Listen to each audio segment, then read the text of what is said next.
आइए हम लोग सीखते हैं निर्देशांक ज्यामिति 9th क्लास का यूनिट आपको 3rd है और आपको सीखना है निर्देशांक ज्यामिति किसे कहते हैं। तो सबसे पहले आपको पता होना चाहिए निर्देशांक ज्यामिति का मतलब है कि किसी भी वस्तु जो होगी कहाँ पे रखी है उसके स्थान को निर्धारण करने के लिए हमको क्या करना पड़ेगा, निर्देशांक ज्यामिति को पढ़ना पड़ेगा। सबसे पहले हमको पता होना चाहिए कि अगर हम निर्देशांक ज्यामिति पढ़ें तो क्यों पढ़ें। तो किसी भी वस्तु की स्थिति बताने के लिए हमको निर्देशांक ज्यामिति आनी चाहिए। तो निर्देशांक ज्यामिति में हम लोग क्या सीखेंगे, जैसे आपको अपने दोस्त के घर जाना है, मान लीजिए उसकी सड़क है, ये एक सड़क है और उस सड़क के एक तरफ ये वेस्ट है, ये ईस्ट है, मतलब ये पूरब है और ये क्या है, पश्चिम है।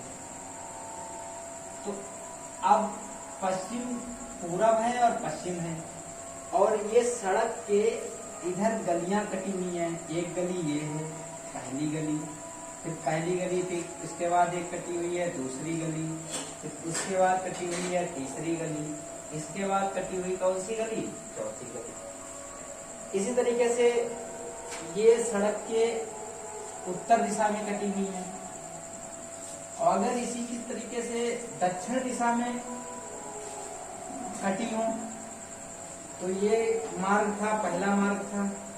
इसी तरीके से नीचे की तरफ ये पहला मार्ग हो गया, ये दूसरा मार्ग हो गया, ये तीसरा मार्ग हो गया, ये चौथा मार्ग हो गया। अब इसमें भी मकान है, ये यहाँ पर किसी का पहला मकान है, यहाँ पर दूसरा मकान है, इस गली में तीसरा मकान है, इस गली में चौथा मकान है, इस गली में पांचवा मकान है। इसी तरीके से इधर आओ, इसमें पहला है, इसमें दूसरा है, इसमें तीसरा है, इसमें चौथा है, इसमें पांचवा है, इसी तरीके से छठा। सेम इधर ये पहला है, ये दूसरा है, ये तीसरा है, ये चौथा है, ये पांचवा है और ये छठा है। तो इसी तरीके से इसमें भी होंगे। इसी तरीके से नीचे है 1 2 3, ऐसे इसमें 1 2 3 मकान होंगे, ऐसे होंगे।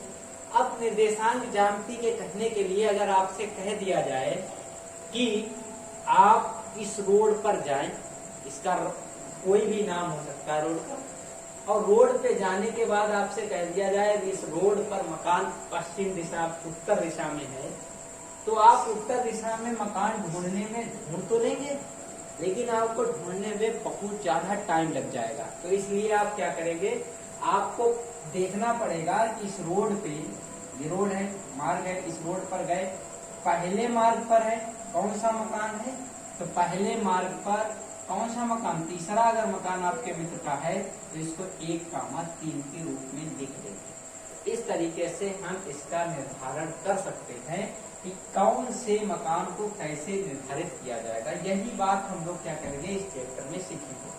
मान लीजिए ये बोर्ड है पूरा और इस बोर्ड पर आपको क्या करें, बोर्ड पर एक बिंदु का निर्धारित कर दें। तो मान लीजिए यहाँ पर इस बिंदु को निर्धारित कर दिया। आपसे पूछे ये बिंदु कहाँ निर्धारित है, कहाँ पर स्थित है, तो आप ये बताएंगे कि इस कोर के किनारे स्थित है। तो अब किनारे यहाँ भी हो सकता है, यहाँ भी हो सकता है। अगर आपको बना हुआ दिख रहा है तब तो सही है, अगर नहीं बना है तो कहीं आप यहाँ पर लगा देंगे, कहीं यहाँ पर लगा देंगे, कहीं यहाँ पर लगा देंगे, कहीं यहाँ पर लगा देंगे। किनारा तो ये भी हो सकता है। तो इस तरीके से एग्जैक्ट हम नहीं बता सकते हैं कि कौन सी वस्तु कहाँ पर स्थित है। दो वस्तुओं को, किसी भी वस्तु को सही तरीके से सही स्थान पर निर्धारित करने के लिए हमें 2 मान की आवश्यकता होती है। तो इस मान को निर्धारित करने के लिए एक व्यक्ति था, रेने देकार्ते। कौन था बच्चे, रेने देकार्ते।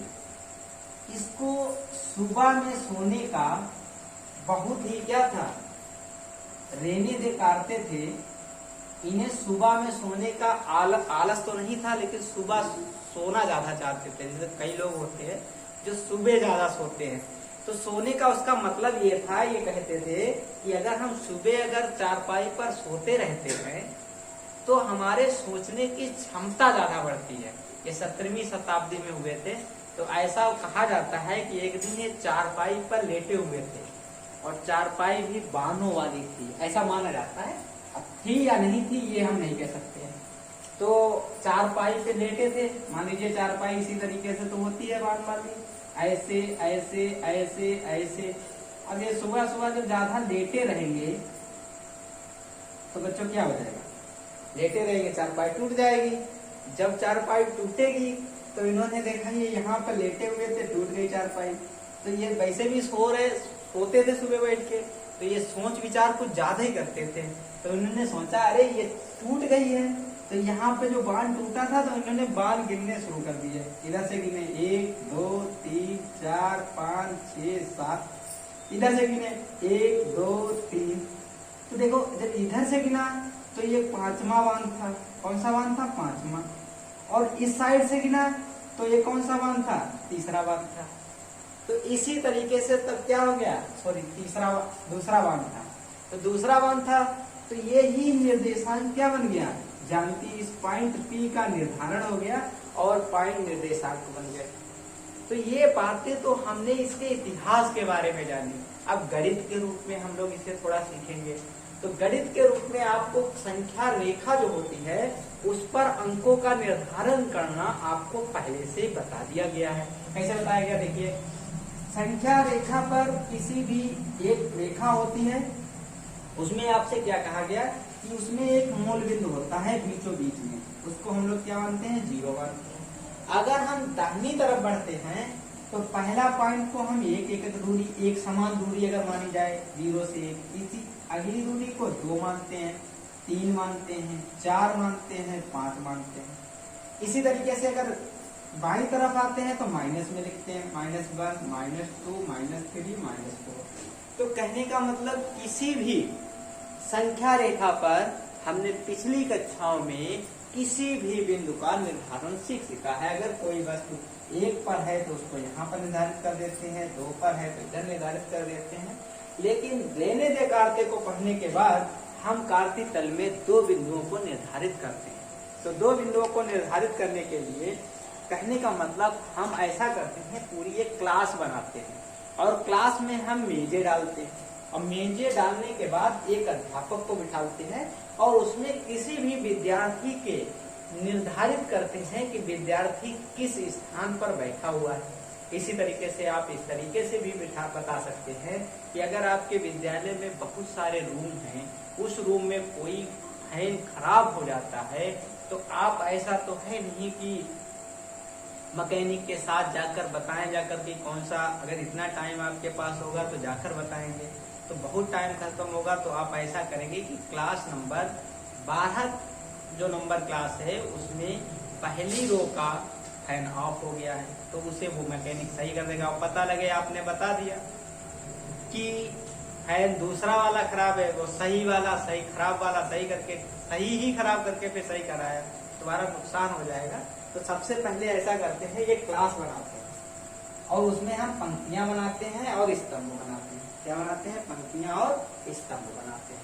तो देखो कैसे बनाएंगे, ये देखो क्लास बनाना है, बन गई। इसमें रो बनाएंगे और सीटें डालेंगे।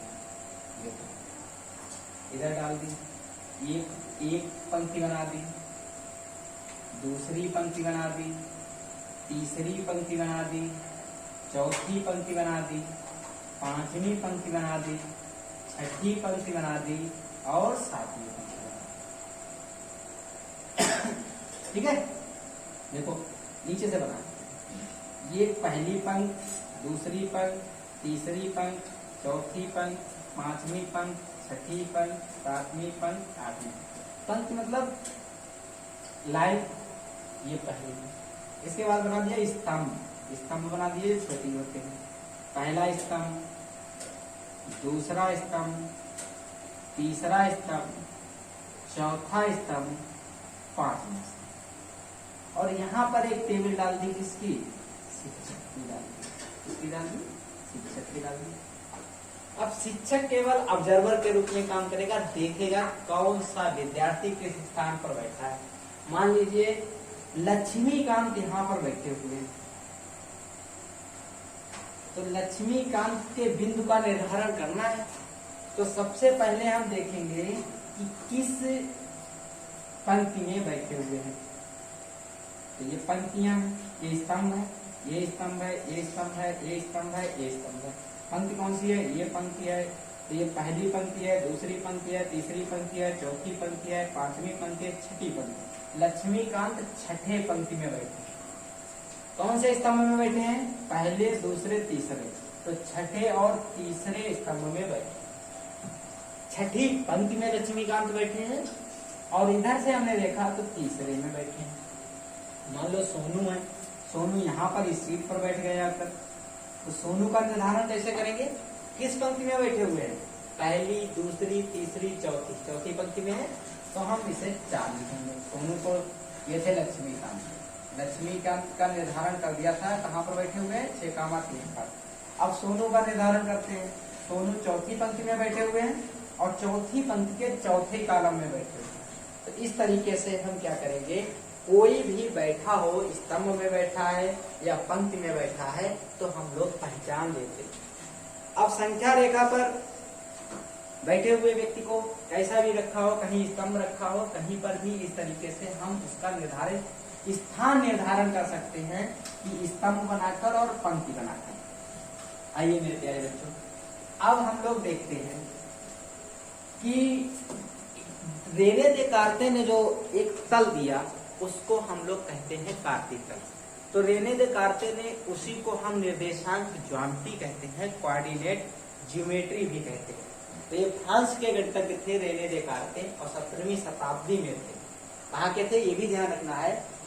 रेने देकार्ते जो थे वो फ्रांस के थे और गणितज्ञ थे। इन्होंने गणित की एक शाखा का निर्माण कर दिया, उसका नाम है निर्देशांक ज्यामिति। तो आइए हम अब निर्देशांक ज्यामिति और रेने देकार्ते के सम्मान में इस निर्देशांक जो तल बनाए गए उसे कार्तीक तल कह दिया गया। कार्ते थे तो इसका नाम इनके नाम पर ही पड़ा है, इनके सम्मान में कार्तीक तल कहा है। तो आइए अब हम कार्तीक पद्धति को सीखते हैं। तो कार्तीक पद्धति में क्या किया, इन्होंने देकार्ते ने बताया, एक सिस्टम बनाया, उसका नाम है कार्तीक पद्धति। तो कार्तीक पद्धति में क्या कहा, इन्होंने कहा कि 2 रेखाएं लीजिए। एक कैसी रेखा लीजिए? क्षैतिज रेखा लीजिए। इस क्षैतिज रेखा का नाम इन्होंने बताया यक्ष रखिए और यक्ष डैश रखिए। तो जब ये रेखा है तो संख्या रेखा है, तो इसमें बीच में क्या होगा बच्चों? 0 होगा। इधर क्या होगा? प्लस का 1 होगा, प्लस का 2 होगा, प्लस का 3 होगा, प्लस का 4 होगा, प्लस का 5 होगा। इधर बच्चों क्या होगा? माइनस का 1 होगा, माइनस का 2 होगा, माइनस का 3 होगा, माइनस का 4 होगा, माइनस का क्या होगा? 5 होगा। फिर कहा, इन्होंने कहा एक ये रेखा, इस रेखा का नाम क्या रखा? क्षैतिज रेखा। कैसी रेखा रखा? क्षैतिज रेखा। इस रेखा का नाम रखा क्षैतिज रेखा। क्षैतिज रेखा का नाम हो गया यक्ष और यक्ष डैश हो गया। फिर क्या कहा कि एक दूसरी रेखा लीजिए, जैसे खड़ी रेखा ली, इसका नाम रखा बाई और बाई डैश। तो इस रेखा में बीच में भी क्या होगा? 0 होगा। ऊपर की तरफ प्लस का 1, प्लस का 2, प्लस का 3, प्लस का 4, प्लस का 5, प्लस का 6, ऐसे ही चला जाएगा। इधर माइनस का 1, माइनस का 2, माइनस का 3, माइनस का 4, माइनस का 5, माइनस का 6, माइनस का 7। तो 0 होता है, इसको कहा, इस बिंदु का नाम रखा गया मूल बिंदु। क्या रखा गया? मूल बिंदु। इसका इधर 0 है तो इसका भी नाम क्या हो गया? मूल बिंदु हो गया। कार्ती ने कहा कि इन दोनों रेखाओं को उठाओ और जो मूल बिंदु हो उसे मूल बिंदु के ऊपर रख दो। तो जब बच्चों हम मूल बिंदु, ये 2 रेखाओं को, इसका नाम देखो, इस रेखा का नाम क्षैतिज रेखा है, तो इस रेखा का नाम बताया क्या? कहा ऊर्ध्वाधर रेखा। कैसी रेखा है ये? ऊर्ध्वाधर रेखा। ऊर्ध्वाधर संख्या रेखा। अब क्षैतिज रेखा और ऊर्ध्वाधर रेखाओं को उठाया। क्षैतिज रेखा को हम लोगों ने यक्ष डैश कहा। इसका नाम क्या है? यक्ष डैश। नाम भी याद रखना। क्षैतिज रेखा का नाम है यक्ष डैश और ऊर्ध्वाधर रेखा का नाम बताया बाई डैश। क्षैतिज रेखा को यक्ष अक्ष भी कहा, क्या कहा, यक्ष अक्ष कहा गया। ऊर्ध्वाधर रेखा को क्या कहा गया, वाई अक्ष कहा गया। तो हमने देखा कि जो क्षैतिज रेखा थी उसका हमने निर्देशांक ज्यामिति में नाम रखा है, कार्तीय तल में नाम रखा है, क्या रखा है, यक्ष डैश, यक्ष एक्स डैश। ये अभी कार्तीय सिस्टम नहीं बना, अभी हम लोग सीख रहे हैं इन्होंने कैसे बताया, संख्या रेखा को जोड़ते हुए कार्तीय पद्धति बनी तो किस तरीके से बनी, ये चीज हमको देखनी है। तो क्षैतिज रेखा का नाम बच्चों क्या रखा है, यक्ष और यक्ष डैश रखा। इस क्षैतिज रेखा को ही यक्ष अक्ष भी कहते हैं। आप ज्यादातर ग्राफ देखेंगे इसी से बनेंगे। अगर आपने कार्तीय तल समझ लिया तो आपको ग्राफ बनाने में भी बहुत सावधानी होगी। ऊर्ध्वाधर रेखा को हम लोगों ने क्या कहा, वाई वाई डैश कहा, इसको हम लोगों ने क्या कहा, वाई अक्ष कहा। और जो मूल बिंदु था उसको हम ओ भी कह सकते हैं। तो इन दोनों को मिला दिया, इनको मिलाया तो बच्चों देखो कैसे मिलाएंगे, ये रही क्षैतिज रेखा, जो मूल बिंदु था इसका यहाँ पर नाम हम लोगों ने रख दिया ओ, क्या रख दिया, ओ रख दिया, इसका नाम क्या रख दिया, ओ रख दिया। अच्छा ये हो गया यक्ष, इधर वाला क्या पार्ट हो जाएगा, यक्ष डैश, ऊपर क्या हो जाएगा वाई और नीचे क्या हो जाएगा, वाई डैश। तो ये ओ एक्स अक्ष तल हो गया, ये वाई हो गया। तो ये पूरा वाला जो तल है इसको हम लोग कहेंगे यक्ष वाई तल, ये भी याद रखेंगे। तल कार्तीय तल बन जाए। कार्तीय तल में इसमें कितने तल हैं, 4 तल हैं। इन 4 तलों को चतुर्थांश कहा गया और इस घड़ी की विपरीत दिशा में चलेंगे। घड़ी देखो इधर के लिए चलती है, हमको इसकी उल्टी दिशा में चलेंगे। ये तल जो बांटा गया इसके 4 तल हैं। पहले तो कोई संख्या रेखा है तो इसे लिख ले, एक होगा प्लस का, ये 2 होगा, ये 3 होगा, ये 4 होगा, ये 5 होगा, ये 6 होगा, प्लस का ऊपर प्लस का 1, प्लस का 2, प्लस के 3, प्लस के 4, ऐसे ही इधर चला जाएगा। इधर माइनस का 1, माइनस का 2, माइनस का 3, माइनस का 4, माइनस के 5, इधर माइनस माइनस के 1, माइनस के 2, माइनस के 3, माइनस के 4, माइनस के 5। तो देखो जो ये भाग बने हैं, अब अक्ष देखो कौन कौन सा होगा। इस वाली अक्ष को कहेंगे यक्ष अक्ष की धनात्मक अक्ष। कैसी अक्ष हो जाएगी, धनात्मक यक्ष अक्ष। इसका नाम हो जाएगा धनात्मक यक्ष अक्ष। ये वाली धनात्मक बाह्य अक्ष, तो प्लस की है तो बाह्य अक्ष। ये कैसी हो जाएगी, ऋणात्मक यक्ष अक्ष। नीचे कौन सी हो जाएगी, ऋणात्मक बाह्य अक्ष हो जाएगी। घड़ी इस दिशा में चलती है, इसकी वामाव्रत दिशा में चलेंगे, इसमें तल निर्धारित करेंगे। ये वाला कहलाएगा प्रथम चतुर्थांश। कौन सा चतुर्थांश कहलाएगा, देखो 4 भागों में बटा है तो प्रथम चतुर्थांश कहलाएगा। ये वाला कहलाएगा सेकेंड चतुर्थांश।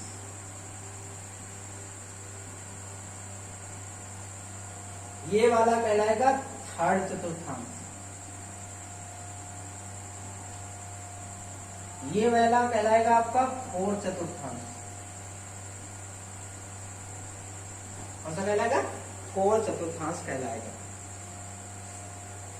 तो कहने का मतलब है हम लोग समझ गए कि इस चतुर्थांश का प्रथम चतुर्थांश नाम है, इसका सेकंड चतुर्थांश नाम है, इसका थर्ड चतुर्थांश नाम है, इसका फोर्थ चतुर्थांश नाम है। अब देखिए जो यक्ष अक्ष से लंबित दूरी होगी, मान लीजिए यहाँ पर इस बिंदु को निर्धारित किया गया। अब यक्ष अक्ष से जो लंब डाला जाएगा, मान लीजिए ये 5 पर है, 5 एकांक दूरी पर है, तो यक्ष अक्ष से जो भी लंबित दूरी होगी उसको हम लोग क्या कहेंगे, भुज कहेंगे। कोई भी बिंदु होगा, पॉइंट होगा, उसका निर्धारण करने के लिए हमको एक चाहिए होगा भुज और दूसरी चाहिए होगी कोण। मेरे प्यारे बच्चों, भुज किसे कहेंगे, कोण किसे कहेंगे। अगर यक्ष अक्ष से जो भी लंबित दूरी होगी, कौन सी दूरी, लंबित दूरी होगी, उसको हम कहेंगे भुज। क्या कहेंगे, भुज कहेंगे। और बाई अक्ष से जो भी लंबित दूरी होगी उसको हम लोग क्या कहेंगे, कोटि। क्या कहेंगे, कोटि। और भुज और कोटि बनकर हमारा क्या कहलाएगा, बिंदु कहलाएगा। अब देखिए हमने P पॉइंट मान लिया, ये P पॉइंट है। अगर हम लंब डालें तो इस पर अगर यहां से देखें x अक्ष पर कितनी दूरी पर है, 5, तो इसकी बिंदु P पॉइंट के निर्देशांक अगर हमको ज्ञात करने हो तो 5 हो गया। अगर हम y अक्ष से लंबित दूरी देखें तो y अक्ष पर लंबित दूरी कितनी, 0, 1, 2, 3, तो 5, 3 इसकी क्या हो जाएगी, बिंदु के निर्देशांक हो जाएंगे। तो बिंदु के निर्देशांक में x अक्ष से जो लंबित दूरी होगी उसको हम क्या कहते हैं, भुज कहते हैं। y अक्ष से जो लंबित दूरी होती है धनात्मक दिशा में, उसको हम लोग क्या कहते हैं, कोटि कहते हैं। भुज और कोटि मिलकर मेरे प्यारे बच्चों बिंदु का निर्धारण करता है। अब सबसे जरूरी बात यह आती है कि किस चतुर्थांश में कौन से चिन्ह आएंगे, ये सबसे इंपॉर्टेंट है। और आपकी क्लास में सबसे ज्यादा अगर बच्चों पूछा जाएगा तो यही पूछा जाएगा कि प्रथम चतुर्थांश में कौन से बिंदु स्थित होंगे। आपको बिंदु देगा, आपको पहचानना पड़ेगा किस चतुर्थांश में स्थित है। तो आइए बताते हैं कि प्रथम चतुर्थांश में बिंदु के साइन चिन्ह कौन कौन से होंगे। देखिए अगर हम x अक्ष पर चलेंगे, इसमें देखो x की सारी वैल्यू कैसी है, धनात्मक है, तो पहला जो भुज होगा वो कैसा होगा, प्लस का होगा। अगर मेरे प्यारे बच्चों y अक्ष पर चलेंगे तो भी काय का होगा, प्लस का होगा। सही है, ठीक है। इसी तरीके से अगर हम x डैश y अक्ष पर चलेंगे तो x अक्ष काय का है, माइनस का है, और y अक्ष काय का है, प्लस का है। तो द्वितीय चतुर्थांश के जो चिन्ह होंगे वो माइनस और प्लस होंगे। इसमें याद करने की कोई जरूरत नहीं, आपको देख कर जैसे ही आप कल बनाएंगे, देखो x वाले सारे मान काहे के हैं, प्लस के, और x की भुज जो होगा वो प्लस का होगा, y का भी भुज क्या होगा, प्लस का होगा। इसी तरीके से इसमें द्वितीय चतुर्थांश में अगर हम तृतीय चतुर्थांश की बात करें तो देखें इसमें x अक्ष क्या है, निगेटिव है, और y अक्ष भी क्या है, निगेटिव है। तो तृतीय चतुर्थांश में अगर कोई भी बिंदु रखा हो और आपसे पूछे कि ये किस चतुर्थांश में स्थित होगा, तो आप अगर दोनों चिन्ह माइनस उसके दिख जाए, भी माइनस की दिख जाए, कोट भी माइनस की दिख जाए, तो आप बता देना ये तृतीय चतुर्थांश में स्थित होगा। चतुर्थ में देखें x तो प्लस का है और y का है माइनस का।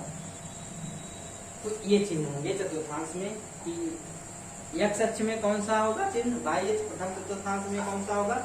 आइए हम आपसे कुछ बताते हैं कि कौन से बिंदु किस चतुर्थांश में स्थित होंगे, प्रथम में होंगे, द्वितीय में होंगे, तृतीय में होंगे।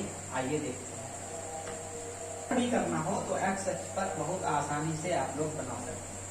अगर स्थान निर्धारित करने के लिए कहा है तो एक ऊर्ध्वाधर रेखा और क्षैतिज रेखा खींचकर एक तल बनाएंगे कार्तीय तल, और किसी भी बिंदु के निर्देशांक बना देंगे। तो मेरे प्यारे बच्चों आइए देखते हैं। आपसे पूछा बिंदु जो है 2,3 किस चतुर्थांश में स्थित होगा, किस चतुर्थांश में स्थित होगा। तो देखिए आपके पास 4 चतुर्थांश है, पहला, दूसरा, तीसरा। तो देखो इसका चिन्ह देखो, 2 का है, प्लस का है, और 3 भी का है, प्लस का है। तो प्लस और प्लस देखो y डैश, x डैश और y डैश, देखो इसमें प्लस प्लस के चिन्ह होते हैं, दोनों प्लस प्लस के हैं। तो कहने का मतलब बिंदु 2,3 किस चतुर्थांश में स्थित होगा, प्रथम चतुर्थांश में स्थित होगा। फिर आपसे कह दिया -2,3 किस चतुर्थांश में स्थित होगा। तो माइनस देखो x है माइनस का, तो माइनस का इसमें आएगा, और y है प्लस का, देखो नीचे 2 आएगा नहीं, ऊपर आएगा। तो -2,3 किस चतुर्थांश में होगा, द्वितीय चतुर्थांश में। ठीक है। अगर किसी ने कह दिया -2,-3 किस में होगा, तो माइनस इसमें होता है, इसमें माइनस होते हैं, तो ये तृतीय चतुर्थांश में हो जाएगा। किसी ने कह दिया 2,-3 किस में होगा, तो ये चतुर्थ चतुर्थांश में स्थित हो जाएगा। अगर आपको निर्धारित करने वाला वो आपको अगले वीडियो में बताएंगे कि किसी भी बिंदु का निर्धारण हम किस तरीके से ग्राफ कॉपी पर करते हैं। कायदे में तो आपको ग्राफ कॉपी लेनी चाहिए और ग्राफ कॉपी पर ही करना चाहिए। यहाँ पे पॉसिबल नहीं है तो आपको बोर्ड पर ही दिखाइए। ठीक है।